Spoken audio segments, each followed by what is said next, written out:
UNHRC से रूस को निलंबित कर दिया गया है। यूएनएचआरसी से रूस को निलंबित करने के लिए अमेरिका ने प्रस्ताव पेश किया।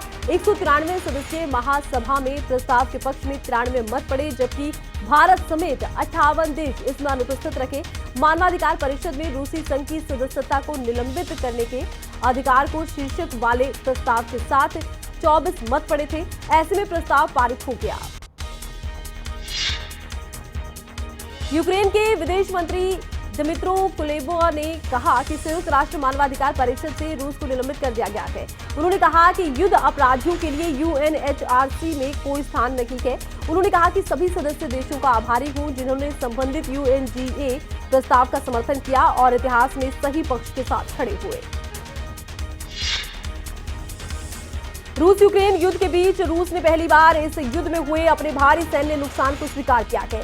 रूसी सेना के प्रवक्ता दिमित्री पेस्कोव ने मीडिया ब्रीफिंग में स्वीकार किया कि इस युद्ध में रूस को काफी मात्रा में अपने सैनिकों की जान गंवानी पड़ी। हालांकि इस दौरान दिमित्री ने हताहत हुए सैनिकों की संख्या नहीं बताई।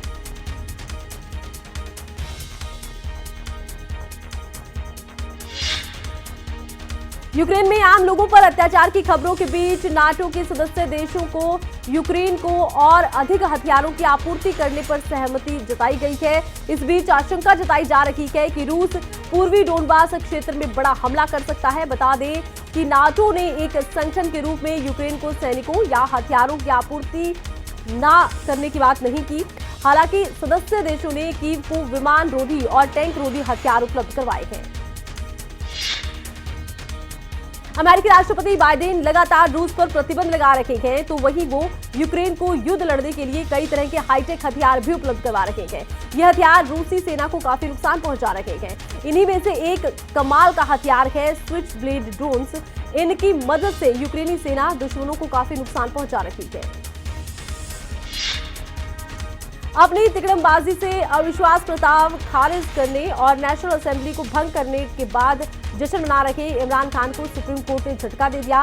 उनकी कोशिश को नो बॉल करार देते हुए सुप्रीम कोर्ट ने संसद बहाल कर दी है। साथ ही अविश्वास प्रस्ताव खारिज करने के फैसले को गलत बताया और वोटिंग कराने के लिए कहा। अब इस पर 9 अप्रैल को सुबह 11 बजे वोटिंग होनी है।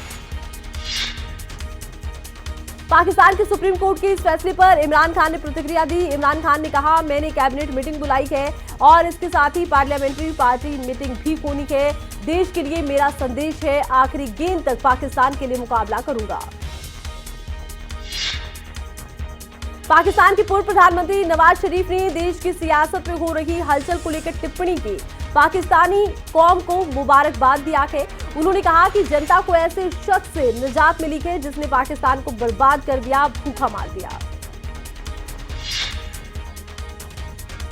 पाकिस्तान में सुप्रीम कोर्ट के फैसले के बाद विपक्षी दलों के नेताओं की प्रतिक्रिया आनी शुरू हो गई है। पीपीपी के अध्यक्ष बिलावल भुट्टो जरदारी ने ट्वीट किया।